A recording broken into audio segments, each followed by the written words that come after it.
함께 사도신경으로 신앙 고백하시겠습니다. 나는 전능하신 아버지 하나님 천지의 창조주를 믿습니다. 나는 그의 유일하신 아들 우리 주 예수 그리스도를 믿습니다. 그는 성령으로 잉태되어 동정녀 마리아에게서 나시고 본디오 빌라도에게 고난을 받아 십자가에 못 박혀 죽으시고 장사된 지 사흘 만에 죽은 자 가운데서 다시 살아나셨으며 하늘에 오르시어 전능하신 아버지 하나님 우편에 앉아 계시다가 거기로부터 살아있는 자와 죽은 자를 심판하러 오십니다. 나는 성경을 믿으며 거룩한 공교회와 성도의 교제와 죄를 용서받는 것과 몸의 부활과 영생을 믿습니다. 아멘. 우리 함께 찬송가 543장 찬송가 543장입니다. 어려운 일 당할 때 나의 믿음 적으나. 우리 찬송가 543장 함께 찬송하겠습니다.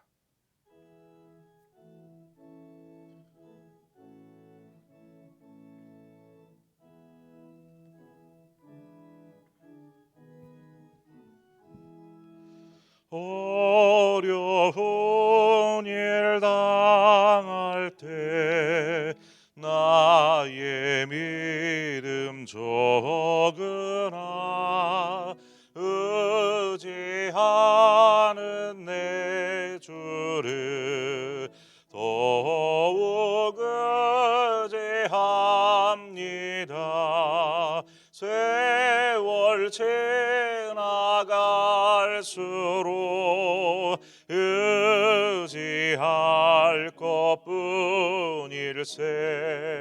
무슨 일을 당해도 예수 의지합니다.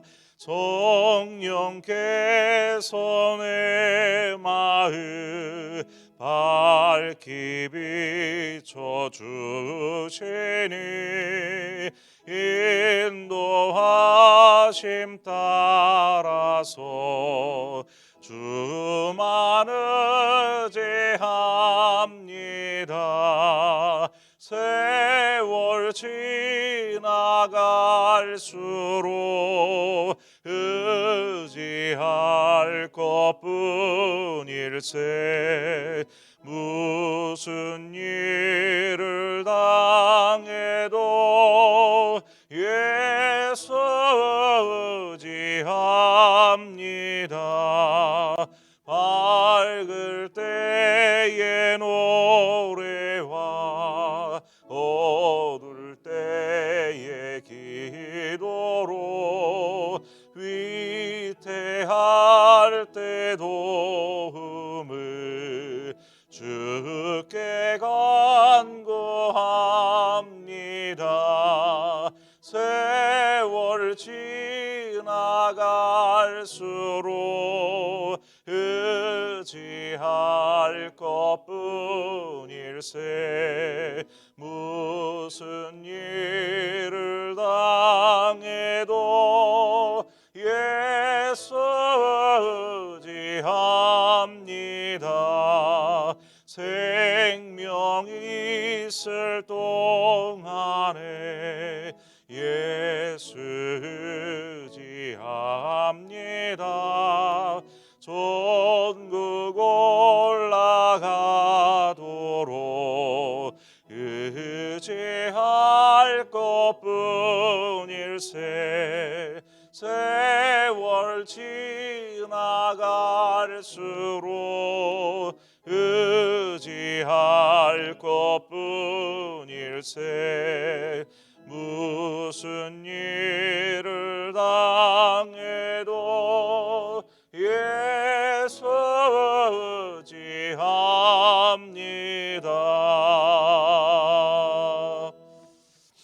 아멘. 하나님 말씀입니다. 오늘 우리 함께 나눌 말씀은 시편 56편 1절에서 11절의 말씀입니다. 시편 56편 1절에서 11절의 말씀입니다. 우리 한 절씩 교독하도록 하겠습니다. 하나님이여 내게 은혜를 베푸소서. 사람이 나를 삼키려고 종일 치며 압제하나이다.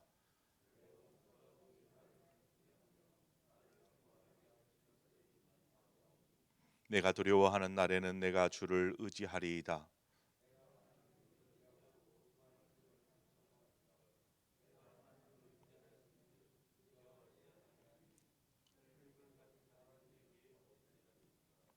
그들이 종일 내 말을 곡해하며 나를 치는 그들의 모든 생각은 사악이라.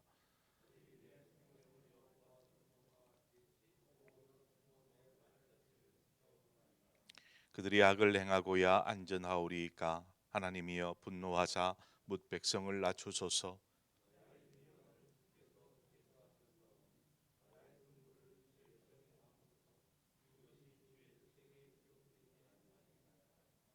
내가 아뢰는 날에 내 원수들이 물러가리니 이것으로 하나님이 내 편이심을 내가 아나이다.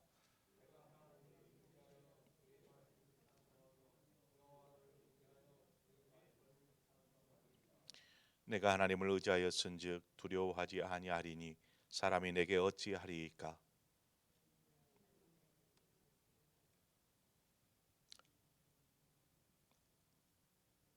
12절 함께 읽습니다. 시작.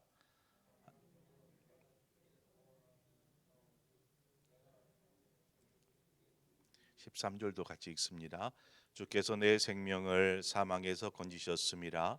주께서 나로 하나님 앞 생명의 빛에 다니게 하시려고 실족하지 아니하게 하지 아니하셨나이까. 아멘. 네, 13절까지 이제 11절이다 그랬네요. 오늘 본문 그 56편 그 옆에 글씨로 적혀 있는 소 제목을 보면은 이 시편이 써진 배경이 나옵니다.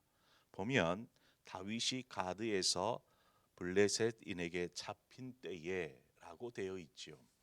오늘 이 본문의 시편의 고백은 사무엘상 21장의 내용을 배경으로 합니다. 다윗이 사울 왕을 피해서 성소가 있는 높 땅으로 가지 않았습니까? 우리가 들었으니까 높 땅으로 가서 그곳에서 제사장 아히멜렉을 만나고 그의 도움으로 먹을 것도 얻고 또 무기도 얻게 됩니다. 그리고 그것을 가지고 어디로 도망을 하냐면 블레셋 땅, 블레셋에 5개 큰 도시가 있는데 그 중에 하나인 가드라는 곳으로 도망을 하게 됩니다.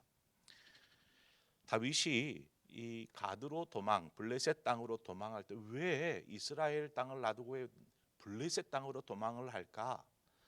아마도 다윗이 블레셋 땅으로 도망하면 사울이 더 이상 블레셋 진영까지 와가지고 다윗을 잡으려 하지는 않을 것이다라는 판단을 한 것 같습니다. 이제 다윗이 조금 자신을 쫓지 않으면 조그만 한숨을 돌릴 수 있지 않겠습니까? 아마 이러한 판단으로 블레셋 땅으로 들어간 것 같습니다. 그런데 문제는 블레셋 땅으로 들어가자 블레셋 사람이 다윗을 알아본 것입니다. 왜 모르겠습니까? 블레셋과의 전투에서 큰 공을 세우고 승리를 이끌었던 다윗을 블레셋 사람들이 얼굴을 낯을 알 수 있는 것이죠. 결국 그렇게 블레셋 사람들에게 붙잡혀서 가드 왕, 블레셋 왕 가드, 블레셋 가드의 왕 아기스라는 왕에게로 잡혀가게 됩니다. 그때 다윗이 이 가드 왕 앞에서 어떻게 하느냐면 미친 채 합니다. 미친 사람처럼 행동하는 것이죠. 사무엘상 21장 13절에 그들 앞에서 그의 행동을 변하여 미친 채 하고 대문짝에 극적거리며 침을 수염에 흘리매. 그냥 침을 막 흘리면서 그냥 뭐 어디 벽 같은 데 달라붙어서 이렇게 긋고 있는 그러한 미친 사람처럼 그렇게 행동하는 것이죠. 그 모습을 본 가드 왕이 이렇게 말합니다. 그는 미치광이로다. 어찌하여 그를 내게로 데려왔느냐 하면서 내쫓아 버립니다. 그렇게 다윗은 구사일생으로 블레셋 땅을 떠나서 아둘람 굴로 도망을 하게 됩니다. 오늘 본문을 보면 다윗이 그러한 위기의 상황에 다윗의 심정이 그대로 드러나고 있습니다. 다윗은 다윗이 이제 사울 왕을 피해서 도망자의 삶을 계속해서 살게 되는데 그 삶이 대략 한 10년 정도 됩니다. 그러니까 10년 동안 계속해서 돌아다니는 것입니다. 도망하는 것입니다. 그 기간 동안 어느 한 곳에 뭐 그렇게 피신해서 살고 있었던 것이 아니고 이곳저곳 사울 왕을 피해서, 왜냐하면 사울 왕이 계속 집요하게 쫓아왔기 때문에 이곳에 있다 그러면 사울 왕이 군대를 데리고 가고 저쪽으로 피하면 저쪽으로 가고 이렇게 계속해서 쫓고 쫓기는 그러한 일들이 있다 보니까 어느 한 곳에 편안하게 쉴 수가 없었습니다. 아침이든 저녁이든 그렇게 쉼 없는 도망의 삶, 얼마나 어렵고 힘든 삶이었겠습니까? 수없이 많은 난관들을 겪게 되었습니다. 다윗은 그러한 도망자의 시간들을 통해서 한 가지 귀한 깨달음을 얻습니다. 그것이 무엇이냐면 하나님의 보호하심과 하나님의 인도하심입니다. 하나님은 언제나 다윗을 하나님의 그 날개 아래 품듯이 다윗을 품고 지키고 보호하여 주셨던 것입니다. 본문 3절에 보니까 내가 두려워하는 날에는 내가 주를 의지하리이다 라고 이야기합니다. 그 두려움의 연속인 삶의 시간 동안 그가 하나님을 의지하고 하나님의 보호하심을 의지하였다라는 것이죠. 다윗이 블레셋 땅으로 도망할 때에는 분명히 잠깐이라도 안식을 얻을 수 있을 줄 생각했었습니다. 하지만 오히려 더 거센 파도가 붙잡혀가지고 가드왕 앞에서 생사가 지금 어찌 될지 모르는 상황까지 이르지 않았습니까? 그러니까 나름 좀 블레셋 땅으로 가면 더 이상 사울 왕이 쫓지 않으니까 조금은 한숨 놓을 수 있겠지 생각했는데 오히려 더 큰 위기가 다윗에게 찾아온 것입니다. 인간적인 방법으로 평안을 구하고 찾으려고 다윗이 블레셋 진영으로 갔는지 모릅니다. 하나님은 그런 다윗을 어떻게 하십니까? 다시 광야의 한복판으로 내모십니다. 블레셋 땅이 너에게 안식을 주지 않아. 그곳은 너를 보호할 수 있는 곳이 아니야 라고 하나님이 말씀하시듯이 다윗을 다시 광야 가운데로 몰아내시는 것이죠. 그리고 광야에 머물게 하셨습니다. 왜 광야에 머물게 하셨을까요? 살다 보면 나름의 인생의 경험들이 우리 안에 쌓이게 됩니다. 이러한 경험들을 통해서 우리는 어떻게 하면 좀 더 쉽게 문제를 풀 수 있는지, 삶의 문제들을 어떻게 하면 좀 쉽게 쉬운 길을 갈 수 있는지를 조금은 알고 있습니다. 그래서 이럴 때는 이렇게 해야 돼 라는 그 연륜 속에서 나오는 경험들이 있는 것이지요. 그래서 경험에 비추어서, 자신이 살아온 경험에 비추어서 우리는 어떤 일을 당하거나 만날 때에 판단하고 그 다음에 결단하고 행동하게 됩니다. 뭐 그것이 결코 어리석은 판단이요 행동이라고 말할 수는 없습니다. 삶의 지혜도 하나님께서 우리에게 주신 것이고 그것이 우리의 삶에 좋은 어떤 도구가 되어지기 때문에 그렇습니다. 하지만 여러분, 우리가 삶을 통해서 터득한 지혜보다 더 중요한 것이 있습니다. 더 중요한 것. 우리의 경험과 지혜보다 더 중요한 것은 바로 하나님을 의지하며 살아가는 삶입니다. 하나님을 의지하는 삶. 하나님께서 다윗을 광야 가운데로 내모셨습니다. 그것은 그 광야 가운데에서 아무것도 의지할 수 없는 그 광야에서 너는 나만 바라봐라. 내가 있지 않느냐. 하나님께서 다윗에게 이것을 가르치는 것입니다. 이것을 훈련시키는 것입니다. 장차 네가 왕이 될지라도 어떤 자리에 있을지라도 너는 나만 바라봐야 된다라는 것을 가르치고 있는 것이죠. 잠언 3장 5절 6절 말씀은 이렇게 얘기합니다. 너는 마음을 다하여 여호와를 신뢰하고 내 명철을 의지하지 말라. 너는 범사에 그를 인정하라. 그리하면 내 길을 지도하시리라. 우리가 의지할 분은 우리의 어떤 오랜 동안 겪은 경험에 나오는 지혜도 아니고 지식도 아니고 그 어느 것도 아니라 바로 하나님을 의지하는 삶을 살아야 한다라는 사실입니다. 다윗의 신앙 고백을 한번 보십시오. 4절에 보니까 내가 하나님을 의지하고 그 말씀을 찬송하올지라. 내가 하나님을 의지하였은즉 두려워하지 아니하리니 혈육을 가진 사람이 내게 어찌하리까. 다윗은 사람을 의지하지 않았습니다. 오직 하나님만을 의지하겠다, 이러한 결단의 고백을 하고 있습니다. 내가 인간의 지혜에 의지하지 않겠습니다. 내가 하는 사람을 의지하지 않겠습니다. 내가 하나님만을 의지하며 살겠습니다 라는 그러한 결단인 것이죠. 왜 하나님을 의지해야 합니까? 왜? 하나님은 전능하신 분이기 때문에 그렇습니다. 전능하신 하나님이 우리에게 있어서 아버지시요 또한 우리와 함께 계셔서 우리의 편이 되어 주시는데 우리가 무엇을 두려워하며 염려하겠습니까? 삶에 어떤 일이 있을지라도 우리는 결코 두려워할 필요가 없는 것입니다. 9절 말씀입니다. 내가 하려는 날에 내 원수를 물러가리니 이것으로 하나님이 내 편이심을 내가 아나이다. 그렇습니다. 하나님이 여러분의 편이십니다.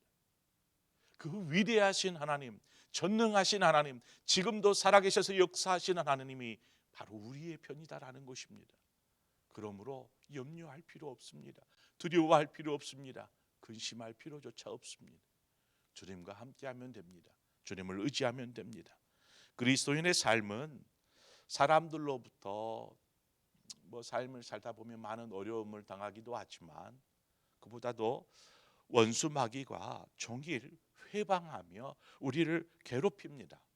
하나님으로부터 떼어놓기 위해서, 하나님으로부터 멀어지게 하기 위해서 우는 사자처럼 삼킬차를 찾듯이 우리를 계속해서 유혹하고 공격합니다. 사람들도 우리를 힘겹게 하지만 특히나 마귀는 우리를 더욱 그렇게 합니다. 그리스도인이기에. 이러한 공격으로부터 우리는 어떻게 합니까? 믿음을 지키고 거룩한 삶을 살기 위해서 무던히 애쓰고 힘쓰고 분투하지 않습니까?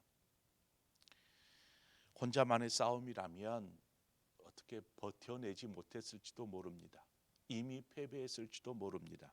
하지만 하나님께서 우리의 편이 되어 주셔서 악한 괴계에도 능히 믿음으로 승리케 하여 주시는 줄 믿습니다. 그러므로 그 무엇도, 심지어 사탄조차도 마귀조차도 우리는 두려워할 필요가 없는 것입니다. 여러분, 하나님을 의지한다라는 것은 바로 하나님의 약속의 말씀을 붙잡는 것입니다.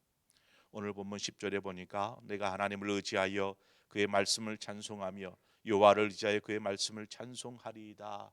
다윗은 고백합니다. 말씀 속에 하나님의 위로가 있고 말씀 속에 삶을 이겨낼 능력이 있고 말씀 속에 참 평안이 있기에 말씀을 의지하는 것입니다. 그것이 하나님이시기 때문에 말씀은 곧 하나님이시니라. 요한복음 1장 1절에 태초에 말씀이 계시니라. 말씀이 우리와 함께 계셨으니 말씀은 곧 하나님이시라 말씀하고 있지 않습니까? 바로 그 하나님을 붙잡듯이 말씀을 의지하여서 말씀을 쫓아 사는 것입니다. 말씀대로 순종하며 사는 것입니다. 그러므로 여러분 말씀에 의지하여 사시기를 바랍니다.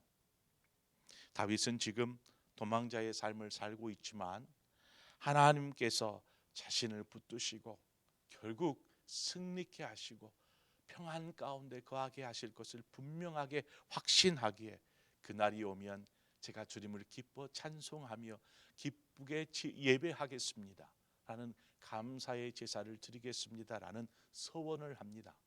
지금은 불안에 두려움에 도망하고 있을지 모르지만 하나님께서 저를 구원하시는 그날 저는 기쁘게 주님을 감격 속에 찬송하며 예배할 것입니다 라는 고백을 하는 것이죠. 우리를 사망에서 생명으로 또 염려와 불안에서 평강으로 인도하시는 그 하나님, 여러분 그 하나님을 경험하시기를 바랍니다. 그리고 그 하나님을 인하여서 감사와 기쁨의 예배 하나님 앞에 올려드리시는 그러한 아름다운 하나님의 자녀들, 또 하나님을 예배하는 예배자들 되시기를 주님의 이름으로 축원을 드립니다. 하나님께서 여러분과 함께 하십니다. 기도하겠습니다. 좋으신 하나님 아버지, 우리가 살아가는 동안 정말 왜 이렇게 많은 일들이 우리에게 파도처럼 밀려오는지, 하나 해결하면 또 다른 문제가, 이곳 해라면 더 큰 파도가 우리를 삼킬 듯이 다가옵니다. 하나님, 염려와 근심, 한숨, 때로는 두려움 속에 어찌할 바를 알지 못하고 살아가는 우리이지 않습니까? 그런데도 그 삶의 지혜라고 그것 의지하면서 어떻게 해서든 발버둥 쳐보려고 합니다. 하지만 이제는 우리가 삶의 지혜도 중요하지만 그보다 더 중요한 살아계신 하나님, 전능하신 하나님, 우리와 함께 하시는 그 하나님을 의지하는 삶 살게 하여 주옵소서. 어려운 일 당할 때 예수 의지합니다 찬송하였던 것처럼 우리가 주님 더욱 의지하는 삶 되게 하여 주옵소서. 그러기 위해서 하나님의 말씀, 곧 하나님이신 그 말씀을 의지합니다.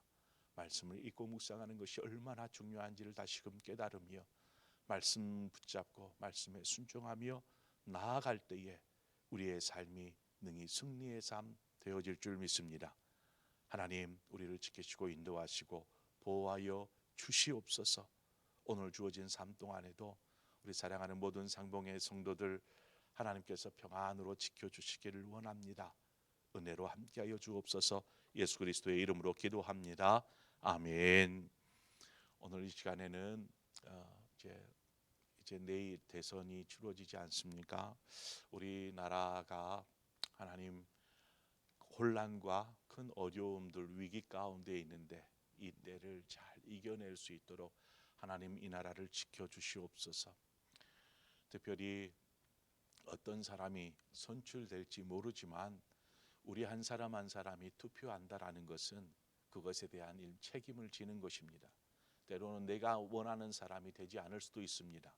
하지만 우리는 이미 동의한 것입니다. 다수결의 원칙에 따라.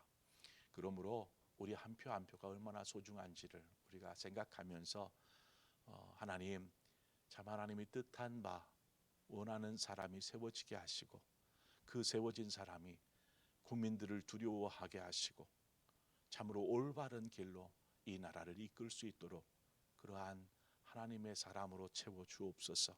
우리 이 시간에 함께 우리 나라를 위해서, 내일 대선을 위해서 함께 좀 기도했으면 좋겠습니다. 그리고 또 한국 교회를 위해서 더불어서 기도해 주시기를 바랍니다. 한국 교회가 다시금 이 코로나 상황 가운데 힘겨운 또 시간들을 보내었는데 하나님, 이 고비가 끝나고 다시금 정상으로 회복될지는 아무도 장담할 수가 없습니다. 하지만 한국교회가 이 시련의 시기를 통하여서 다시금 하나님 앞에 돌아서서 엎드려서 회개할 것도 회개하고 바로 서는 기회가 되게 하셔서 이전보다 더 나은 모습으로 한국교회가 설 수 있도록, 또 우리 교회가 그렇게 아름답게 설 수 있도록 여러분 기도해 주시기를 바랍니다. 이 시간에 우리 함께 이 나라와 민족을 위해서, 한국교회를 위해서 우리 한 마음으로 함께 기도하고 하나님 앞에 나아가겠습니다. 함께 기도합니다. 좋으신 아버지 하나님, 은혜와 사랑을 감사합니다. 언제나 우리를 지키시고 인도하여 주시는 아버지, 우리가 그 하나님의 손길을